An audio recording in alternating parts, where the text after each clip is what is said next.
주제가 거듭 연고점 경신하는 환율 왜 이거거든요. 예, 너무 장황하게 띄워주셔서 갑자기 부담을 가지면서 시작을 한번 하게 되네요. 예, 뭐 환율이 다시금 변동성을 높이고 있는 상황입니다. 네. 뭐 지난번 출연했을 때 환율이 반등하기 시작했을 때 아마 2월 한 중순경에 출연한 것 같은데요. 환율이 한참 저점을 찍고 반등하기 시작할 때 출연을 했었는데, 뭐 최근에 2월 초전부터 시작해서 달러가 한 하단이 1280원 후반, 1290원 정도에서 1320원대 후반 정도, 한 30원 조금 넘는 박스권에서 네. 한 2개월 정도 왔다 갔다 하다 말고, 네. 2, 3, 4니까 3개월 가까이 왔다 갔다 하다 말고 최근에 고점을 좀 이탈하는 조짐을 나타내고 있습니다. 뭐 전반적으로 국내 외환시장 수급 요인이 환율 상승을 이끄는 가장 큰 그런 배경이라고 할 수 있을 것 같습니다. 거기에 더해서 최근에 4월 달에는 특히 이제 주요 상장 기업들이 배당금을 지급하는 시즌이고요. 그리고 배당금을 받은 외국인 투자자들이 본국으로 달러를 송금하기 위해서 달러를 사야 되는 그런 상황이 있고, 그런 부분들이 기존의 달러와 수요 요인, 수요가 우위인 그런 상황들을 훨씬 더 강화를 시키면서 환율이 최근에 고점을 이탈하는 네. 그런 모습을 나타냈습니다. 사실 저 1330원에서 오래 공방이 있었잖아요. 예, 그렇습니다. 그때 당국도 좀 신경 쓰는 레벨이었던 것 같고. 예, 그런 것 같습니다. 1330원에서 이제 물러섰는데 당국이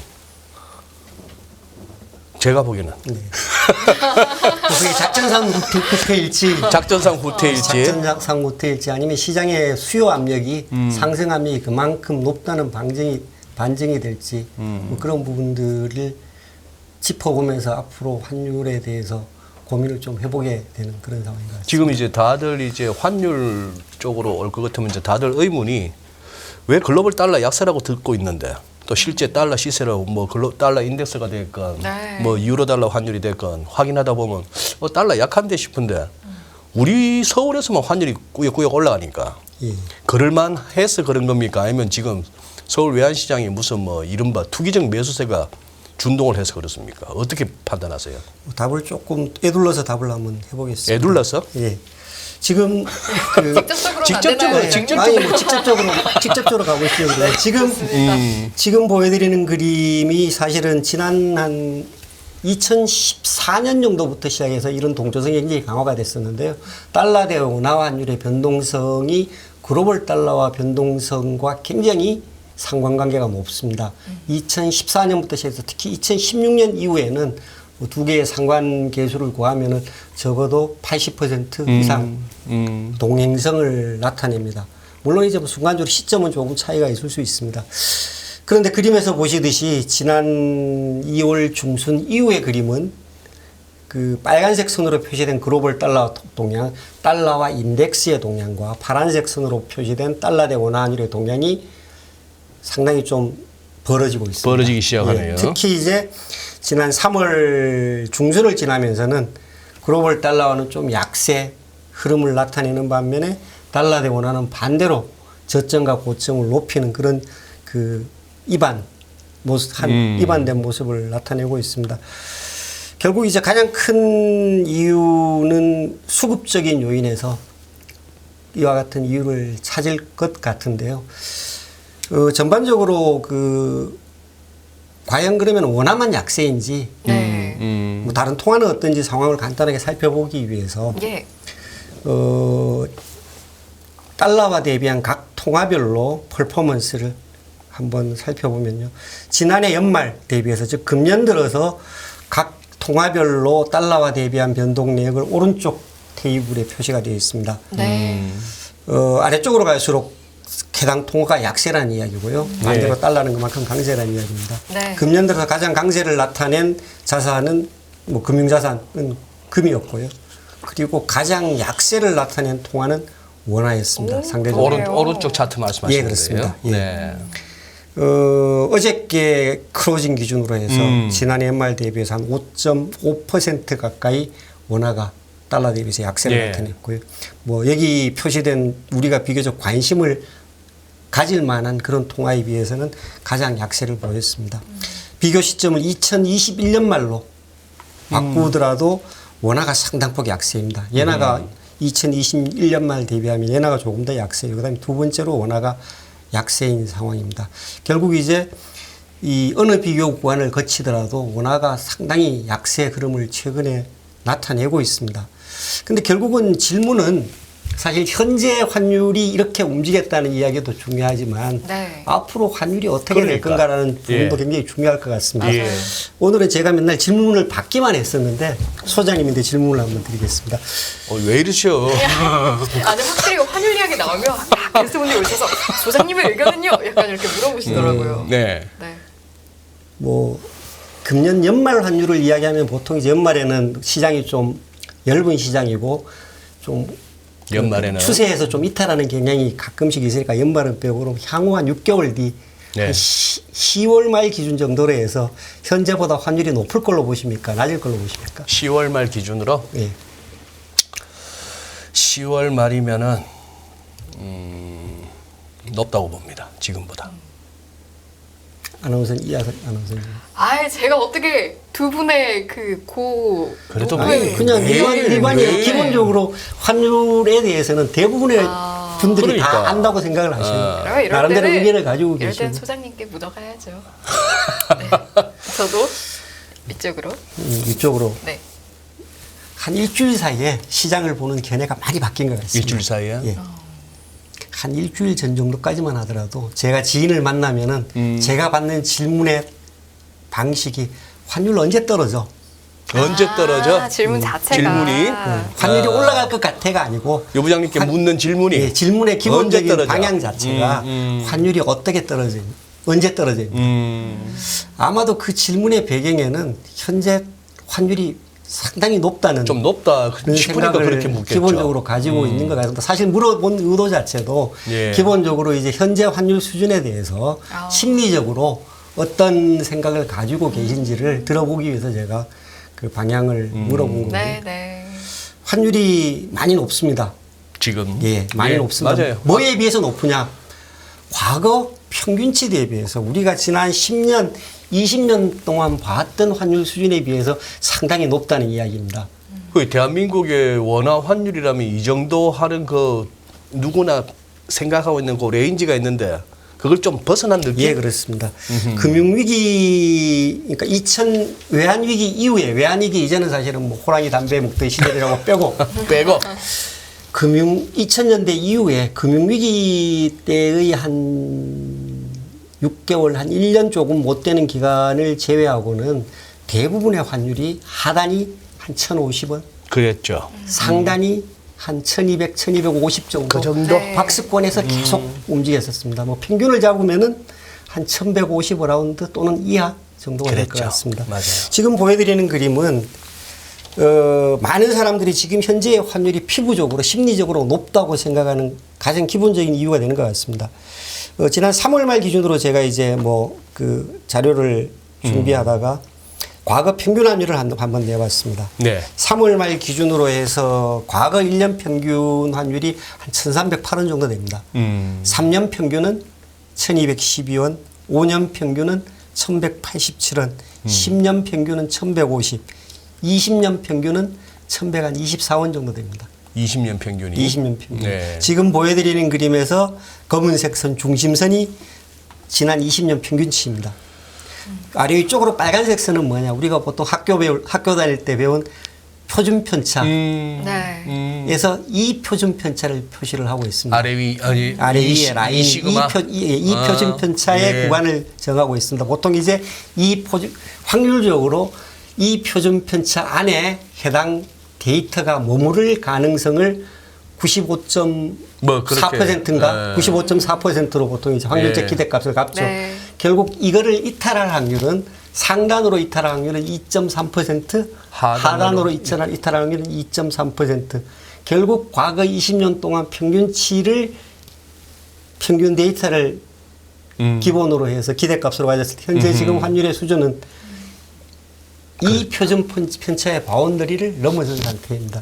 어지간하면 그 안에서 놀아달라 이건데. 그렇죠. 뭐 대충 그리면은 사실 한 1표준 편차를 벗어나는 경우도 그렇게 많지 않았어요. 그렇죠. 맞아요. 근데 심지어는 지금 이 표준 편차 레벨을 벗어나 있는 상황입니다.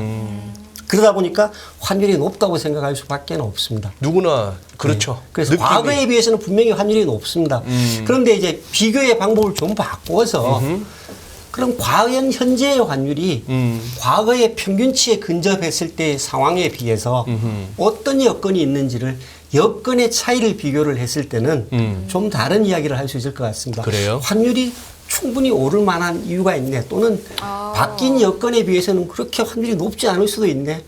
뭐 이런 이야기를 할 수도 있을 것 같습니다. 보통 우리가 이제 과거에 제가 트레이딩을 할 때 네. 환율이 예상 밖으로 오르거나 또는 예상 밖으로 떨어지면은 올라야 될 이유, 떨어져야 될 이유를 혼자서 메모를 한번 해봅니다. 그래. 메모를 한번 해봅니다. 그러면서 이제 트렌드와 제가 가지고 있는 기대치를 조정을 하는 그런 네, 작업을 네. 하는데 마찬가지로 그런 관점에서 보면은 현재의 환율 수준이 마냥 높다. 그래서 조만간에 정상치로 소위 이야기하는 평균치 근처로 회귀할 가능성이 있다라고 생각을 하기가 좀 어려운 그런 상황이 와 있다라고 얘기할 수 있겠습니다. 어떤 여건 때문에 그렇게 보이세요?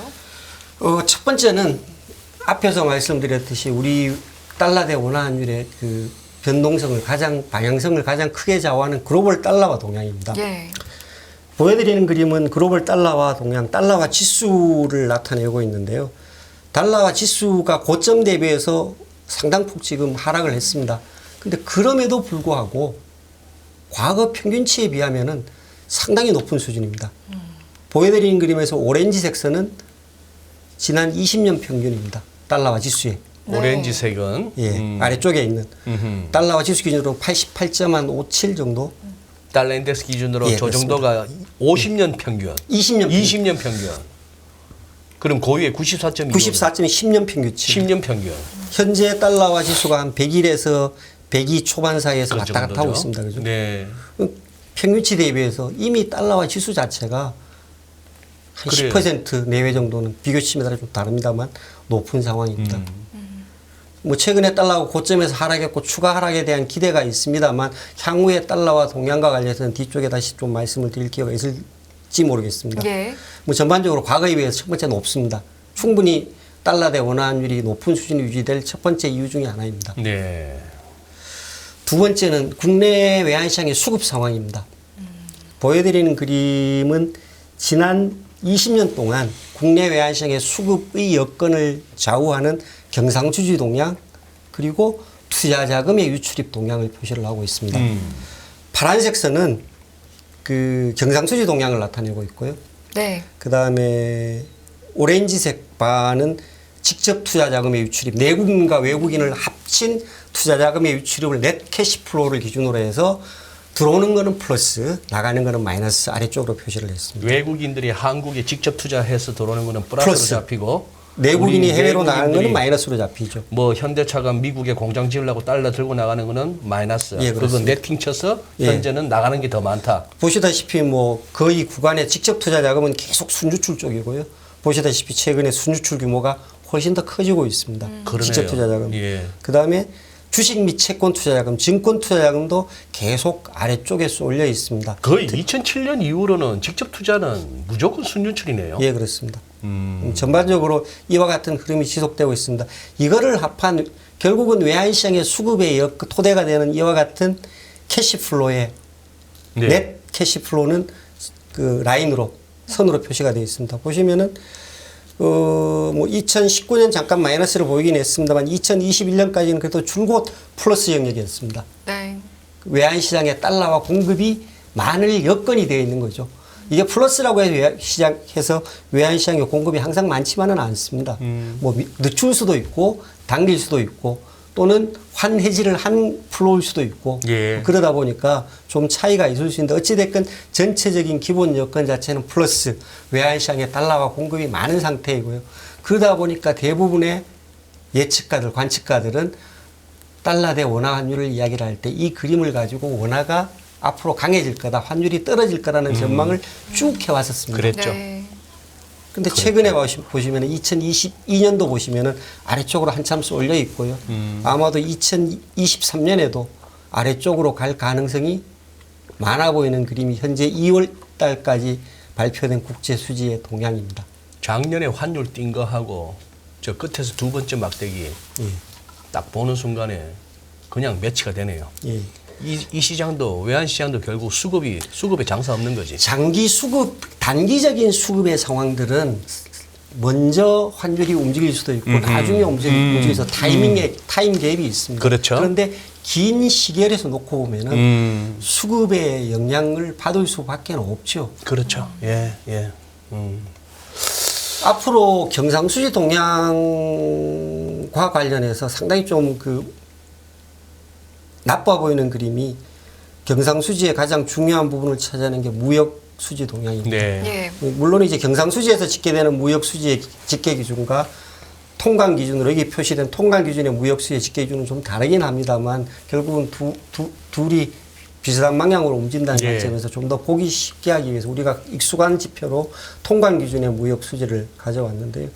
보시면은 뭐 한 2016년, 2017년은 거의 1,000억 불 가까이 900억 불, 1,000억 불씩 1년에 무역수지 흑자가 있었습니다. 근데 최근에 보시면은 지난해 점점 더 무역수지 흑자가 줄어들다 말고 지난해는 475억 불 적자를 기록을 했고요. 그러게요. 2월 말까지 225억 불 아마도 내일 발표될 이제 월요일 날 주말에 바로 발표될 주말에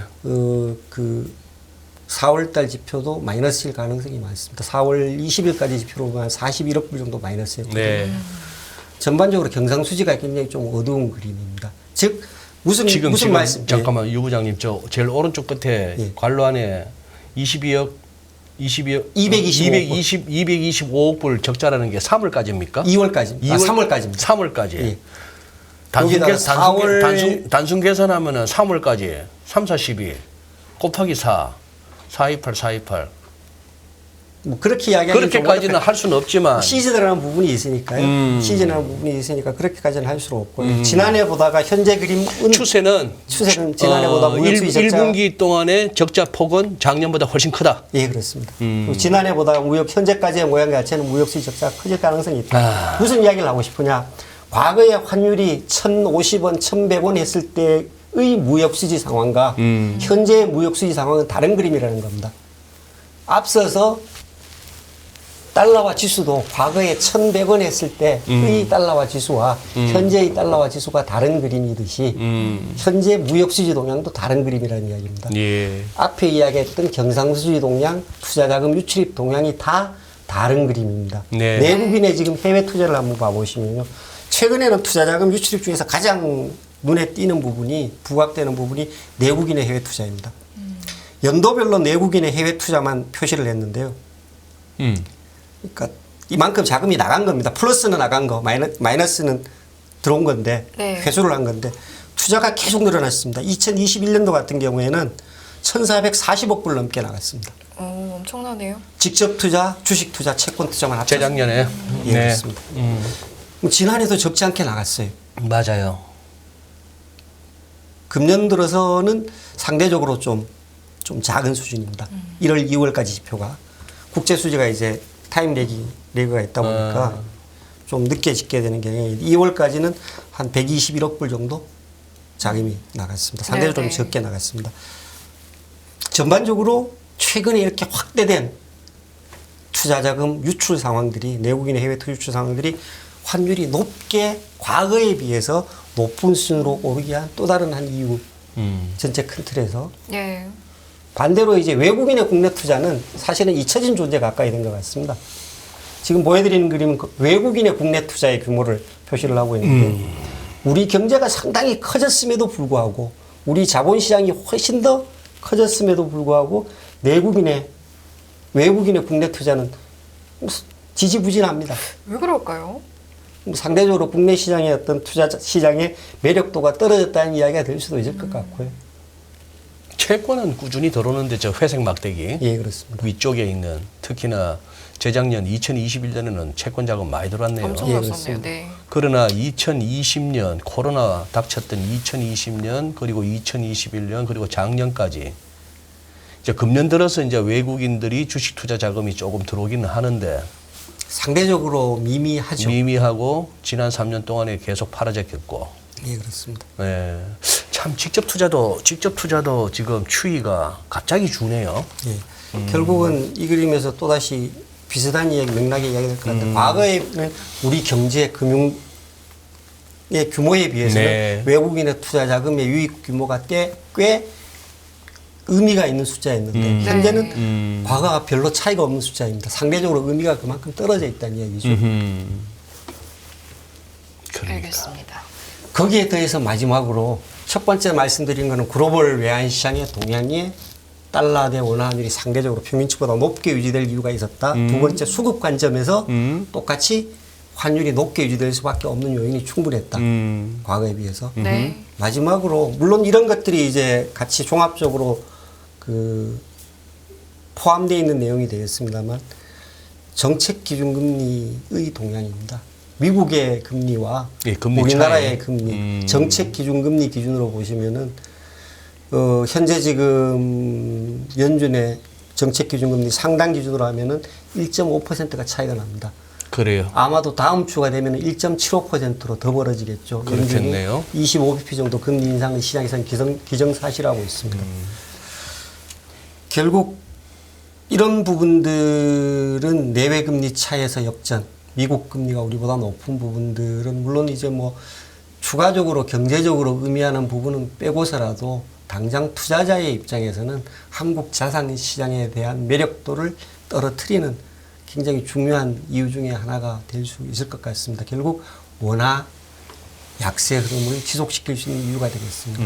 뭐 결국 이런 부분들이 과거의 평균 숫자는 당분간은 잊어먹어도 좋겠다라고 하고 싶은 그림들이 이런 숫자들입니다.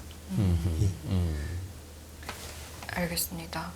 크게 요인들을 하나씩 정리를 해주셨네요. 네, 그렇습니다. 그러니까 정리를 해보면 이제 아까 요소를 짚어주신다고 했는데 달러화 동향, 수급 상황, 정책 기준금리 동향 이 정도로 좀 정리를 해보면 그렇습니다. 될까요? 뭐 전반적으로 외환시장 주변에 관련되어 있는 주요한 변수들이 과거에 비해서는 환율이 상당히 높을 수밖에 없는 상황들이 지금 계속 지속되고 있다고 이야기할 수가 있겠고요. 네. 과거에 환율이 높았을 때는 외부적인 환경 요인, 예를 들면은 뭐 투자 심리가 급격하게 악화되면서 순간적으로 환율이 높아졌다가 높은 환율에서 투자 자본이 유입이 돼지고 그리고 무역 수지 흑자가 확대가 되지면서 환율이 결국은 그리 길지 않은 시간 내에 제자리를 찾아가는 게 과거의 모습이었는데 이번에 환율의 모습 자체는 차곡차곡 말씀을 드렸듯이 차곡차곡 환율이 높은 수준이 유지될 수 있는 그런 여건이 지금 여건이 지금 조성되어 있다. 여건이 지금 주어져 있다라고 얘기할 수가 있겠습니다. 오케이.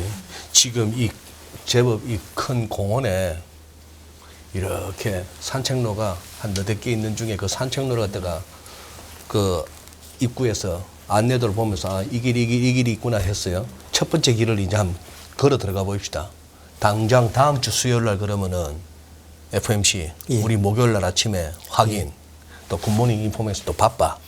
뭐 또 파월 기자회견 통역하느라고 바쁘고 막 이렇게 되는 날이고 네. 그날 목요일 저녁에는 22. 예, 그렇습니다. 자, 미국은 지금 5인데 이제 5.25 상단 기준으로 간다고 우리가 보고 있고 예. 22는 현재 3.5인데 기준금리가 야들 지금 예금금리 기준으로 3.0%. 예금금리 예, 대출 그 리파이낸스 레이트 기준으로 3.5%. 그렇지. 그 이제 3.5고 그다음에 예치금 금리보다 그걸로 합시다. 그냥 우리 예. 레피라고 하는 예, 레피 금리. 리파이낸싱 예. 그걸 갖다 기준금리로 하면 3.5. 예.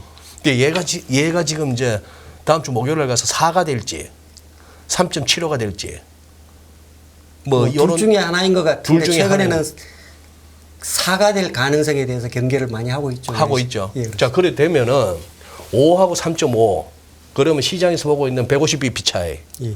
얘가 5.25 가고 얘를 4가 가면은 150이 아니고 125bp로 오히려 그동안에 벌어져 있던 달러하고 유로존하고 이제 연준하고 22하고 그 정책금리 격차가 줄어들고 예, 그렇습니다. 그런 상황이고 대충 외신에서 흘러나오는 달러 관련한 이런저런 뉴스나 뭐 인플루언서들의 그 전망을 보면은 달러 빅숏 한번 기회가 왔다 이런 사람들도 없잖아 있고 은근히 달러 약세를 얘기하는 사람들도 있고 예. 뭐 어제 오늘 나온 뉴스 중에 중국이 자체적으로 이렇게 발표한 데이터입니다만 뭡니까 그 저가 대외 무역 거래를 하다 보니 달러 쓴 거보다 위안화 쓴 게 더 많더라고. 예.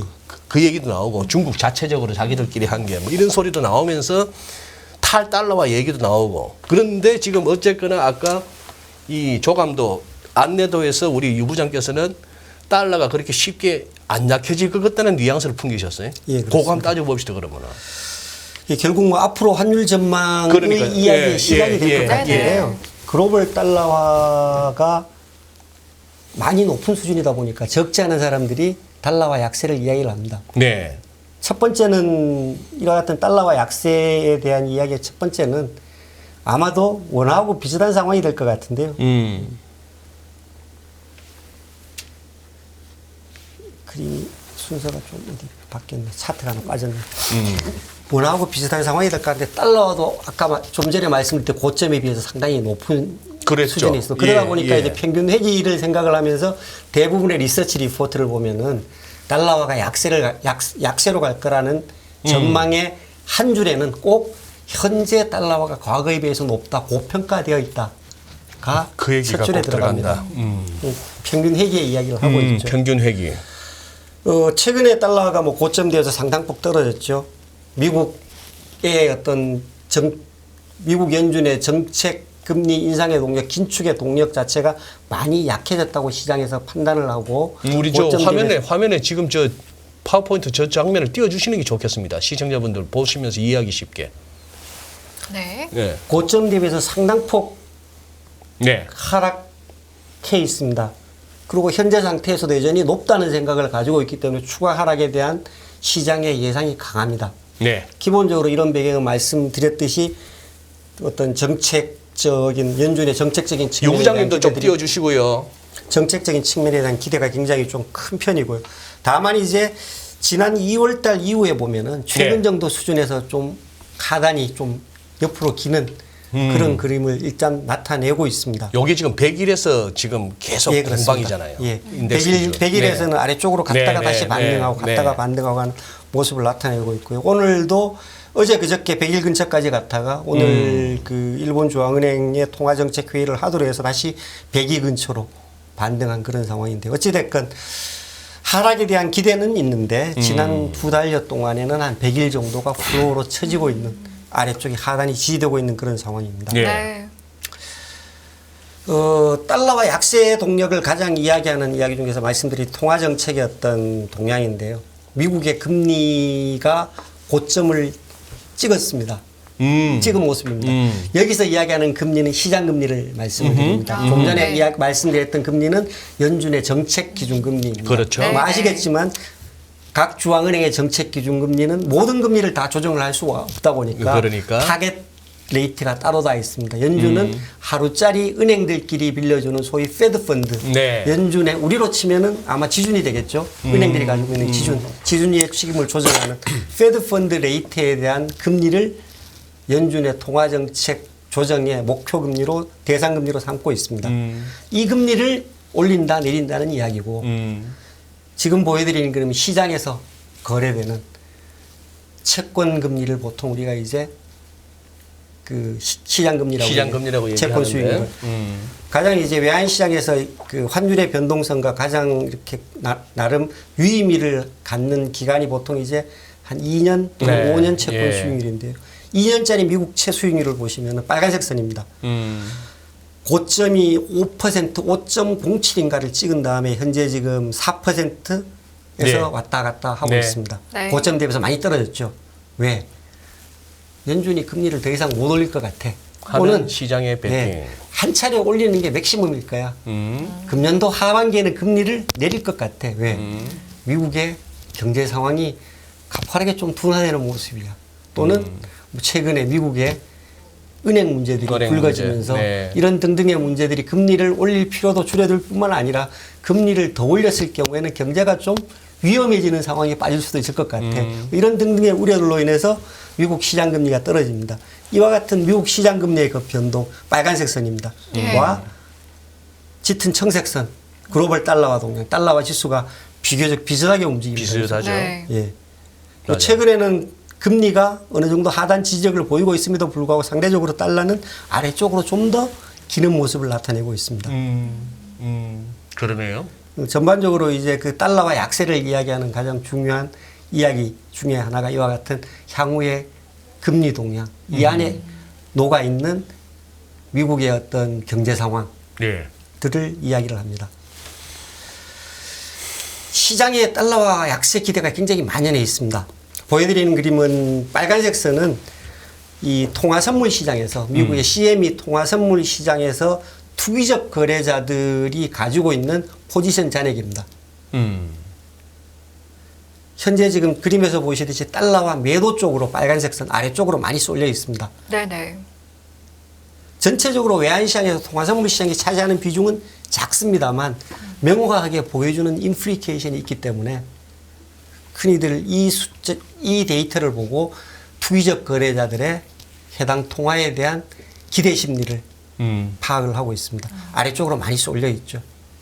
달러와 약세를 많이 기대를 하고 있습니다. 그러네요. 저 포지션을 갖다 대감해야 되는 상황이 온다면은 저 뭐 반등할 수도 있겠죠. 결국은 파란색으로 지금 표시하고 있는 달러 인덱스가 여기서 위로 돌 수도 있다는 시사점. 시사점이 될 수도 있겠고요. 될 수도 아니면은 있고. 이미 선제적으로 시장은 아래쪽으로 기대 심리를 많이 가지고 있는 상황이다. 앞에 이제 금리에서 보여주듯이 연준이 지금 단기적으로 정책 기준금리를 올림에도 불구하고 시장 금리는 떨어지고 있습니다. 그죠? 괴리가 있는 거죠. 네. 연준의 통화 정책과 실제로 시장의 행보는 괴리가 있는 상태이고 이미 시장이 앞서서 기대 심리를 가지고 있고 외환시장에서도 이와 같은 기대가 반영이 되면서 달러와 약세 쪽으로 베딩이 성행을 하고 있는 상황입니다. 잠깐만요. 지금 저 차트 다시 한번 볼 것 같으면은 예. 요 부장님 이렇게도 볼 수 있네요. 다음 주 수요일 목요일 그러면은 연준과 20이 그 이벤트를 겪고 나서 예. 외환시장에 글로벌 외환시장의 참가자들이 생각하기에 안 되겠네. 유로가 좀 강해지고 달러는 더 약해져야겠네 해서 달러 숏을 갖다가 더 투기적인 강화할 수 숏을 더 있죠. 강화되면은 과거에 저 언제입니까 저거 2020년, 2021년 저 때처럼 한번 훅 부러질 수도 있네 달러가.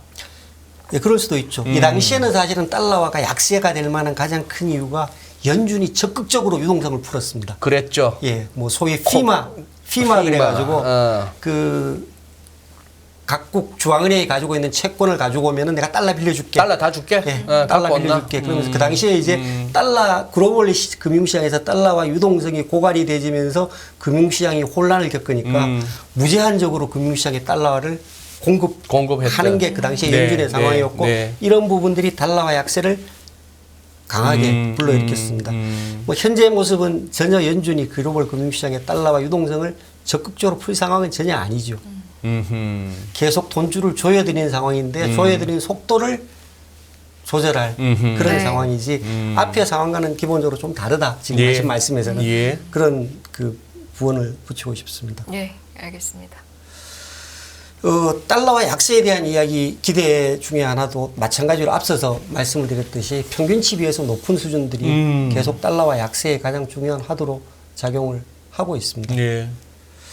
그런데 이제 향후에 이 제가 지금 말씀드린 내용 중에서 캐치를 하셨는지 모르겠습니다만 결국 시장은 이미 상당한 기대치를 가지고 달러와 약세 쪽으로 많이 걸음이 나가 있다. 네. 이런 기대치에 과연 부응을 할 거냐, 상황이 앞으로의 상황이 아닐 거냐가 결국은 향후에 달러와 향방을 나타낸다라고 얘기를 할 수가 있겠고요. 현재의 상황에서는 추가적인 어떤 강한 달러와 약세에 대한 논거가 입증되지 않으면은 쉽게 하락하실 것 같이 못한 그림이 앞에서 보였던 한 두 달여 동안, 한 두 달, 3개월 가까운 기간 동안에 하단이 지지됐던 그런 그림이 현재의 그림이다라고 얘기할 수가 있겠습니다. 네.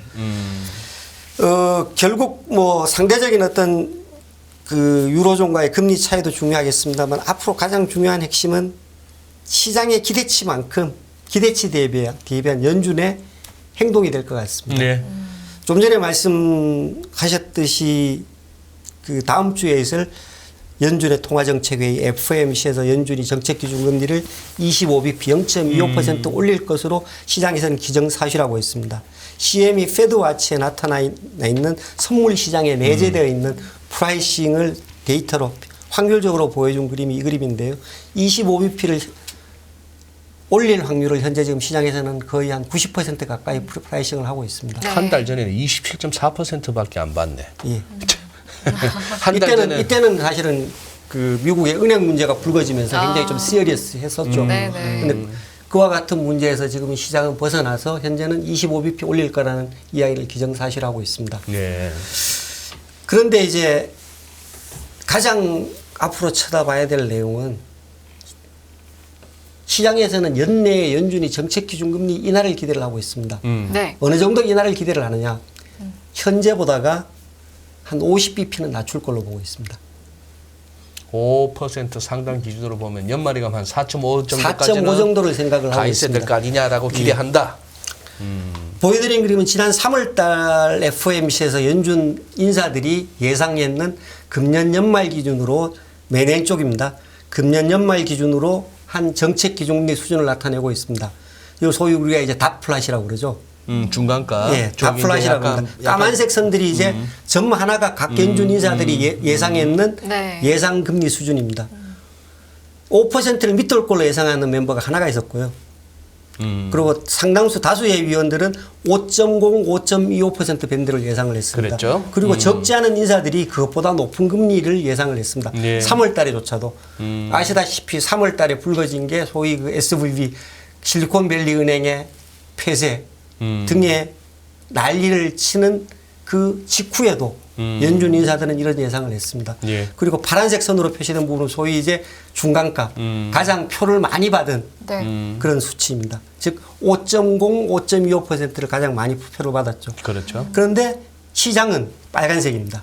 현재 시장이 예상하는 정책 빨간 점. 예, 빨간 점입니다. 5.0% 근처, 4.5% 근처를 예상을 하고 있습니다. 즉 한 차례 금리를 올린 다음에 현재 시장은 앞으로 하반기에 한 3차례 정도는 금리를 낮출 거야.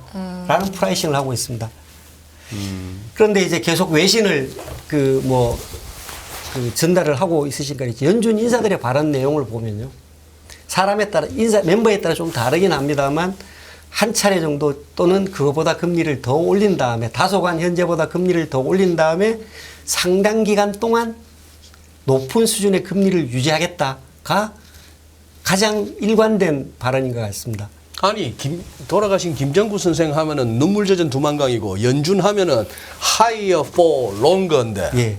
이걸로 지금 몇 년째 행사 뛰고 있는데 이 곡을 포기하라고?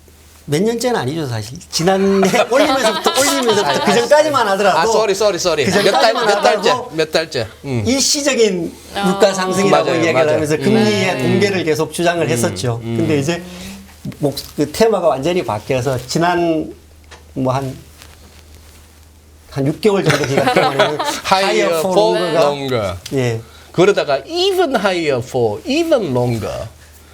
애초에 생각했던 5.25가 아니고 조금 더 올라가서 애초에 생각했던 것보다 조금 더 길게 뭐 이렇게까지도 했는데 아니 그러면은 아니 따져봅시다. 이제 5월 FOMC에서 5.25 갔다가 6월에 그럼 쉰다 치고 7월도 좀 쉬면서 우리 higher for longer인데 아까 시장이 예상한 그 정도 가려면은 3번을 내려야죠. 9, 11, 12 석 달 동안에 25p씩 한 3번 내려야 된다는 얘기네. 네, 그렇습니다. 현재 어떤 연준의 입장과는 상당히 좀 동떨어진 이야기가 되고 있고요. 거꾸로 이야기하면은 시장의 기대가 과다하다. 결국 시장의 과다한 기대로 그 기대를 반영하고 있는 달러와 약세 기대도 과연 시장의 기대만큼 갈까에 대해서는 좀 퀘스천 마크를 달 수 있을 것 같습니다.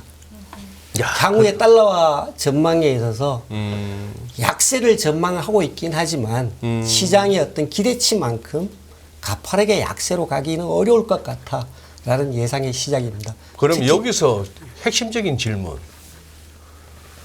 higher for longer를 갖다가 한 1년 가까이 외쳐왔던 연준이 5월 달까지도 금리를 올리고 나서 그러면 뭐 6, 7월은 그냥 쉰다 치고 그러면 FOMC 2번 그냥 동결하고 넘어갔으니 뭐 흔히 말하는 for longer가 충분히 자기들 체면 세울 정도는 유지됐다 보고 9월 정도 가서 경기가 혹시나 우에 잘못될까 봐 낮춰주고 그다음 회의도 낮춰주고 이렇게 보시는 거예요. 아니면은 연준이 연말까지도 5.25라고 돼 있고 그 5.25보다도 더 높아야 된다는 그 위원들이 더 많은 아까 점도표였는데도 불구하고 연말에 5.25라는 저 중간값을 못 지키고 시장이 원하는 저기까지 갈 것 같으면은 또 저것도 연준으로서 창피한 일인데. 예. 창피한 일인데 저 상황이 될 만한 뭐 모멘텀이 있어야 될 거 아니에요. 금리를 낮춰줘야 될 낮출 만한. 저 개인적으로는 그런 것들은 소위 하게는 이제 그 뭐 회색 골프소 예상되는 그런 리스크 이벤트의 발생 정도가 가능할 것 같고요. 현재 어떤 지표 동향을 놓고 보면은 뭐 제가 이제 이코노미스트는 아닙니다만 네. 보여주는 지표, 분석된 지표들을 내용을 보면은 그렇게 쉽게 연준이 금리를 인하할 수 있는 상황들이 잘 안 주어질 것 같아가 제 개인적인 결론적인 예를 생각입니다. 들면 어떤 상황들을 말씀하시는 첫 번째는 뭐 연준이 지금 금리를 올리는 가장 큰 이유는 물가지 않습니까? 그래서 네. 물가를 잡겠다는 거지 않습니까? 그런데 최근에 물가가 물론 고점 대비해서 많이 떨어졌죠. 그럼에도 불구하고 연준의 목표치와는 상당한 괴리가 있습니다. 그래요. 그리고 목표치에 빠르게 갈 걸로 기대하기에는 소위 이제 이 그 지속성이 있는 그런 물가들이 안 떨어져요. 혹시 그림을 보여드리면 예. 지금 보여드리는 그림이 왼쪽에 이제 소위 그 CPI의 전월 대비한 비중은 계속 이제 가파르게 그 상승세가 둔화가 되고 있죠. 이것만 보면은 물가가 많이 잘 안정되는 것 같으네라고 이야기를 할 수가 있을 것 같은데 네. 오른쪽 그림을 보면은 상당히 이제 전년 대비한 전년비. 예, 물가 네. 상승 동향인데 그 중에서 식료, 에너지를 제외한 소위 근원 CPI, 코어 CPI를 표시를 하고 있습니다. 코어 CPI만 놓고 보면 빨간색 선인데요. 지난 3월 달 지표가 2월 달보다 높아졌어요. 아, 그러네요. 여기에서 이제 소위 이 코어 CPI 중에서도 좀 더 오랫동안 지속될 그런 물가 지표들을 따로 뽑아서 보면은 그거는 훨씬 더 잘 안 떨어지고 있습니다. 많은 사람들이 임금이 지금 상승세가 약하니까 물가가 곧 떨어지지 않을까라고 이야기를 하는데 사실은 임금 통계에서 조금은 좀 그 뜯어서 들여다봐야 될 부분이 있습니다. 미국의 뒤쪽을 다시 설명드리고 다시 네네네. 말씀드리죠. 또 다른 연준의 맨데이트는 노동시장입니다. 노동시장의 안정입니다. 그쵸. 고용시장의 안정입니다.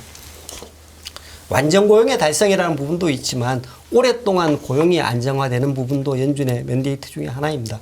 맨데이트 내용이라고 할 수 있습니다. 네. 현재 지금 미국의 고용 상황은 실업률이 3.5%입니다. 보통 이제 경제학적으로 미국 경제학자들이 이야기하는데 4.5% 이하이면은 완전 고용이라고 얘기를 하는데요. 네. 그 수준을 훨씬 밑돌고 있고 그러네요. 역사적으로 가장 최저 수준을 유지를 하고 있는 상황입니다. 여전히 고용시장이 하다라는 이야기죠. 이렇게 하단 고용시장에 대해서 별로 걱정할 게 없다라고 이야기를 합니다. 왜?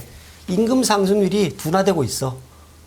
결국 그 고용이 문제가 되는 거는 임금 실업률이 낮고 거기에 따라서 임금 상승률이 사람을 구하기 위해서 임금 상승률이 높아지는 게 문제인데 현재 지금 임금 상승률이 계속 좀 떨어지고 있어요. 한 3%대로 떨어지고 있어요. 그러다 보니까 별로 문제가 안 되네. 뭐 이런 이야기를 하는데 이 고용의 내용을 뜯어보면요. 뭐 여기서 그 차트를 제가 준비하지 않았습니다만 네네.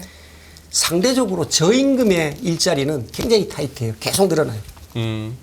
상대적으로 고임금의 일자리, 예를 들면 IT라든가 뭐 전문직 예. 이런 것들은 줄입니다. 예. 우리가 이제 보통 그 뉴스에 보면은 뭐 그 메타가 얼마를 감원을 했고 예, 맞아요. 뭐 어디가 감원을 했고 이야기를 드렸습니까? 상대적으로 여기는 고임금 직군이에요.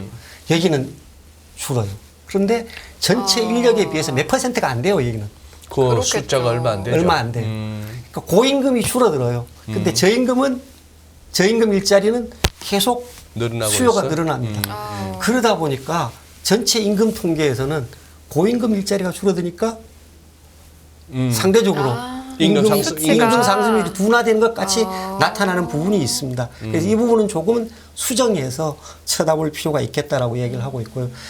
결론적으로 이 두 그림에서 하고 싶은 이야기는 뭐냐면은 현재 지금 연준의 어떤 정책 목표라는 관점에서 놓고 보면은 예. 경제 상황이 연준 인사들이 이야기하는 higher for longer를 이야기하기에 충분한 그런 데이터들이 계속 보여지고 있다는 겁니다. 여기 이외에 뭐 다른 요즘 최근에 나타난 그런 심리 지표들이 들쭉날쭉하는 부분, 뭐 그런 그렇죠. 부분의 설명은 차치를 하고서라도 가장 핵심적인 내용들을 놓고 보면은 쉽게 연준이 연내 금리 인하기가 인하를 기대하기가 좀 어렵겠다는 부분이 되겠고요. 결국 이 부분을 메워가는 과정은 외환시장에서 변동성을 나타내게 될 거고 시장에서 기대하는 것만큼 그렇게 가파르게 달러화가 약세를 가긴 좀 어려울 것 같아라고 얘기할 수 있겠습니다. 다만 이제 그 상대적인 어떤 통화정책 차원에서는 달러화가 조금 약세로 갈 여지가 있습니다. 좀 전에 말씀을 하셨듯이 예. ECB가 예. 현재는 연준보다는 훨씬 더 긴축적인 모습을 나타냅니다. 상대적인 어떤 통화정책의 동향에서 ECB가 훨씬 더 긴축적이고 결과적으로 유로화가 달러화에 대비해서 좀 더 강세를 나타내고 달러화 지수의 57%가 유로라는 관점에서 보면은 달러화 지수는 조금 아래쪽으로 쏠릴 가능성이 있습니다. 네. 그런데 이제 오늘 통화정책 회의를 했는 BOJ는 BOJ? 요거는 지금 오늘 회의 파일을 제가 못 가져왔는데요. 네. 못 가져왔는데 네. 지난 3월달 정책 회의에서의 그 구로다 총재의 마지막 회의에서는 뭐 기존의 정책을 유지하겠다는 입장을 나타냈고 오늘 그럼 우에다 총재 첫 데뷔전인데. 첫 데뷔전이었는데 정책 수단을 동계를 했습니다. 동계를 하면서 바꾼 앞에 비해서 바꾼 문구가 하나 있습니다. 바꾼 문구가 뭐냐면은 네. 현재 또는 현재보다 낮은 금리를 상당 기간 동안 유지하겠다는 문구를 뺐습니다. 현재 내지는 현재보다 낮은 금리로 금리를 유지하겠다는 상당 기간 동안 유지하겠다를 뺐습니다. 빼버렸다. 금리를 올리겠다는 이야기야? 라고 생각했을 때 그게 아니고 앞으로 현재의 통화정책의 적정성을 검토해 나가겠다. 결국 금리 인상의 가능성을 이제 현재의 완화 정책인 수단의 조정 가능성을 만지작거리는 거죠. 그런데 시장에서 가장 실망했던 부분은 이 검토 기간이 앞으로 1년 또는 1년 반 정도 걸릴 것 같아.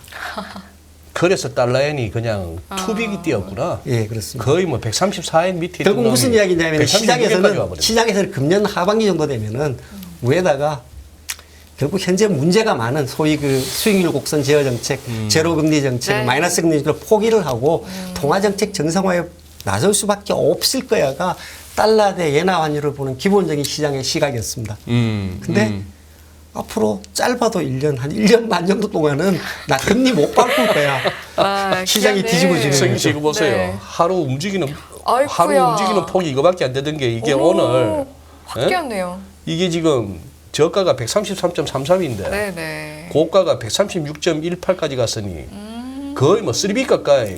이거는 뭐 결국 투자자의 입장에서는 뭐냐면요. 그렇게 갈 수밖에 없는 투자자의 입장에서는 네네. 3개월, 6개월 뒤에 통화정책이 정상화가 되면서 금리 갭이 줄어들 거야 라고 생각했는데 앞으로 1년, 1년 반 동안은 현재 수준의 금리 갭이 또는 더 벌어질 거야. 유지되거나 또는 더 벌어질 거야. 좀 전에 말씀을 드렸듯이 달러 금리가 5%예요. 옌 금리가 마이너스 0.1%입니다. 1년 동안 보유하면 가만히 앉아서 가만히 앉아서 5% 그냥 터지는 거예요. 손해가 나는 겁니다. 그러니까 네네. 예나 매수세가 확 뒤집어지는 거죠.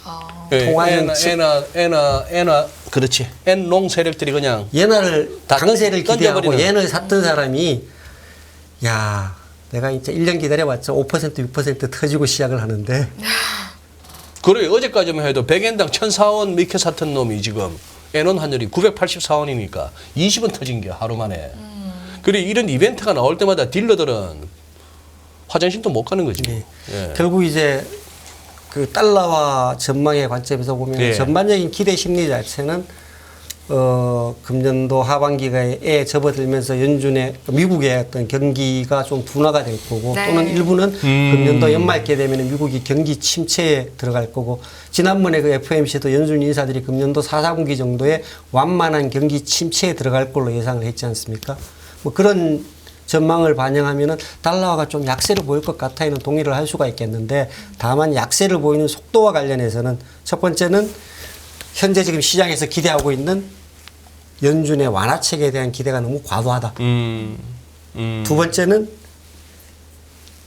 완화책을 버릴 것으로 기대했던 일본 중앙은행이 완전히 그 네. 시장의 기대치를 완전히 그냥 그 저버리고 있다. 뭐 그런 정도의 등등이 앞으로 달러화가 기대만큼 그렇게 약세로 가는 거는 굉장히 시간이 걸릴 것 같다. 더딜 것 같다는 네네. 이야기를 할 수 있을 것 같습니다. 알겠습니다.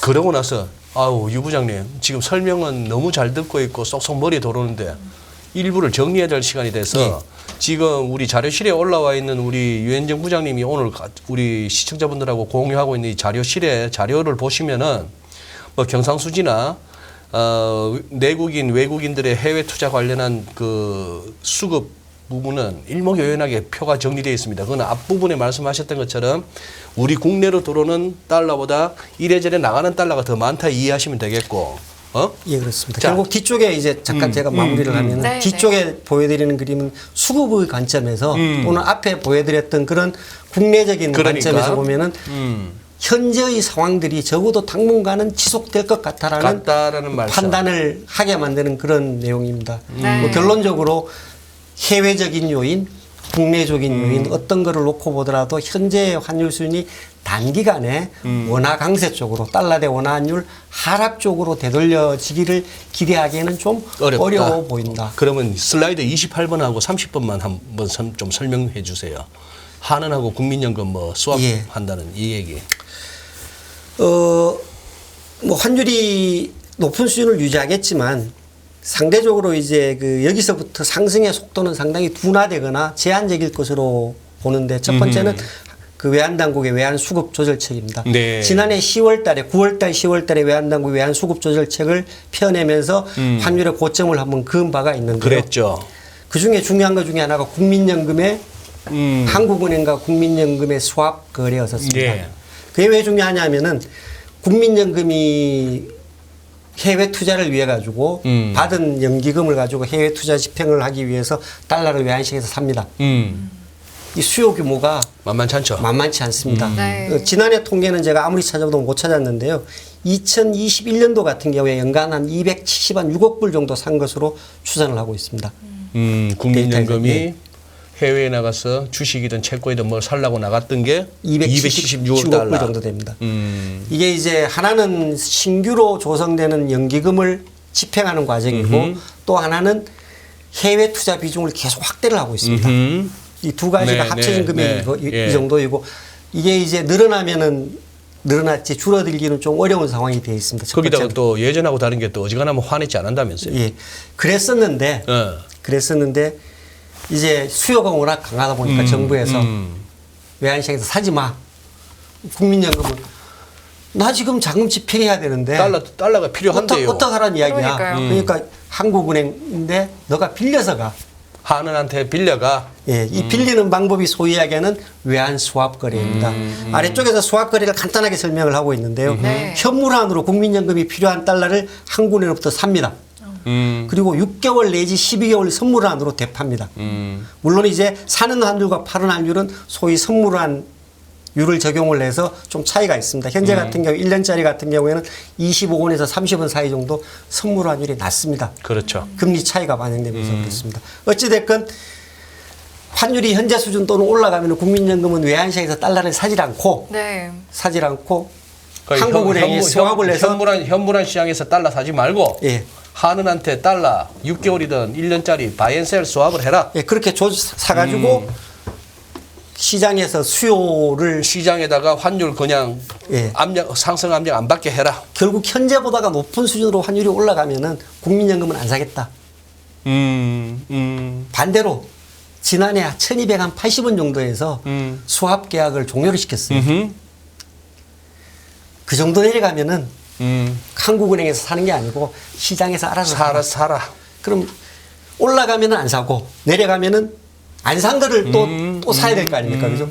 두 배로 사야겠죠.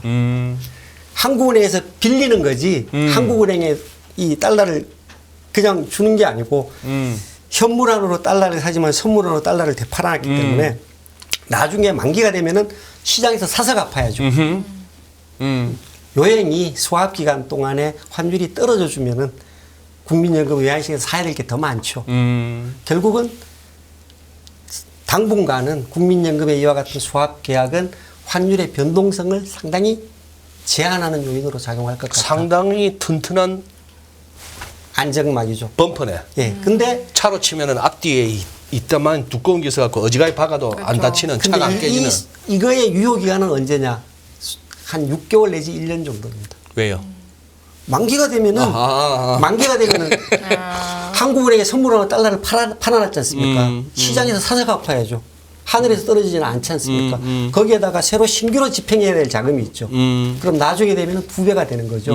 결국은 이와 같은 수합 계획은 단기적으로는 외환시장의 변동성을 줄이는 요인이 되겠지만 장기적으로는 결국은 수요의 이연 효과에 그러네요. 수요를 미룬 효과에 불과하다. 그 오케이. 이야기를 할 수가 있겠습니다. 결국은 알겠습니다. 한 6개월, 1년의 구간을 놓고 보면은 변동성을 상당히 축소시키는 요인으로 작용할 것 같아.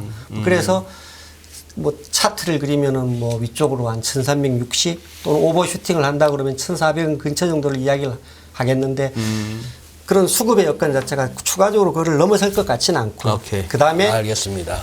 내국인의 해외 투자도 환율이 올라가니까 투자가 확 줄어듭니다. 그래서 현재 수준 한 1350을 기점으로 해서 그거 위로 올라갔을 경우는 수요가 상당히 좀 완화가 되지면서 환율 상승 압력이 줄어들 것 같고요. 네. 반대로 떨어지면 이제는 눌려있던 미뤄졌던 수요가 나오면서 또 하단을 받치는 요인이 될 것 같습니다. 결국은 과거보다가 훨씬 더 높은 수준의 환율이 유지될 것 같아가 이 그림의 이야기 중에 하나인 것 같습니다. 그 비거주자 NDF 매매 동향까지만 한번 들어볼게요. 예.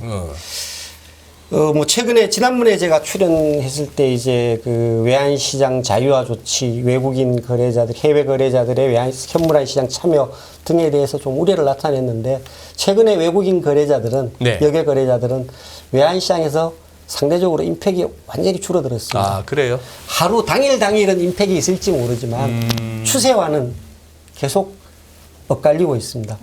그러네. 금년 들어서 이 친구들 파는 동안에 환율 올라버리고 뭐 이러네. 예, 팔면 올라가고요. 사면은 거꾸로 산다면 떨어지고 거꾸로 좀 엇박자를 나타내고 있고요. 다만 이제 금년도 2월 달 같은 경우에는 방향을 좀 맞췄습니다.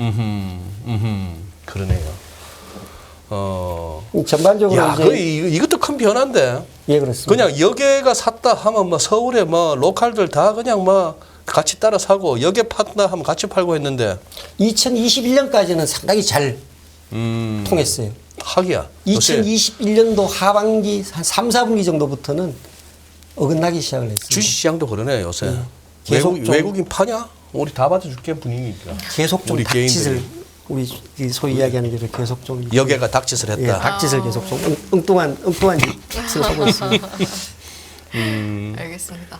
아니 또 음. 그 아까부터 우리 시청자분들이 계속해서 말씀하고 계신 게 부장님 이야기 듣다 보니까 시간이 어떻게 가는지 모르겠다고. 그러니까. 아, 근데 진짜 벌써 1시간이 됐는데 저희 보내드리고 싶지가 않아서 자꾸 이제 질문을 드리고 있었는데 네. 이제 슬슬 2부를 마무리를 좀 해야 될 것 같거든요. 그래요. 네. 그러면 일단 그래도 뭐 1,400원 위다 이렇게까지는 호들갑 떨 건 아니다. 예, 개인적으로는 그렇게 보고 있습니다. 현재 그러니까 1,300원 중반을 넘어서면서부터는 국민연금이라든가 내국인의 해외 투자가 확 줄어들면서 관련된 수요가 줄어들면서 추가적인 상승 압력이 굉장히 완화가 될 것 같고요. 반대로 이제 지난 1월 달에 버튼 뭐 1,250 그 이하가 되면은 미뤄졌던 수요가 나오면서 아래쪽을 다시 막을 것 같습니다. 그렇겠네요. 예. 알겠습니다. 알겠습니다. 네, 너무 논리적으로 잘 풀어주셔서 여러분 자료 보시면서 복습 한번 해보시는 것도 참 좋을 것 같네요. 자, 여기서 부장님 보내드리도록 하겠습니다. 오늘 1부 이 시간은요. 류현정 시티은행 투자상품본부 부장님과 함께했습니다. 잘 들었습니다. 네, 예, 고맙습니다. 감사합니다. 금융투자로 돈 벌기 쉽지 않으시죠? 그런데 불가능한 것도 아니죠. 글로벌 IB 트레이더의 눈으로 본 더 넓은 금융의 세계, 그들의 투자의 기술 정말 궁금하지 않으십니까? 여러분들을 응원합니다. 안녕하세요. 유승입니다. 더 많은 영상을 보고 싶으신 분들은 화면 오른쪽에 있는 구독 버튼을 눌러주시기 바랍니다. 그리고 영상을 보시면서 좋아요는 필수인 거 아시죠? 항상 인포맥스 라이브를 사랑해 주셔서 감사합니다.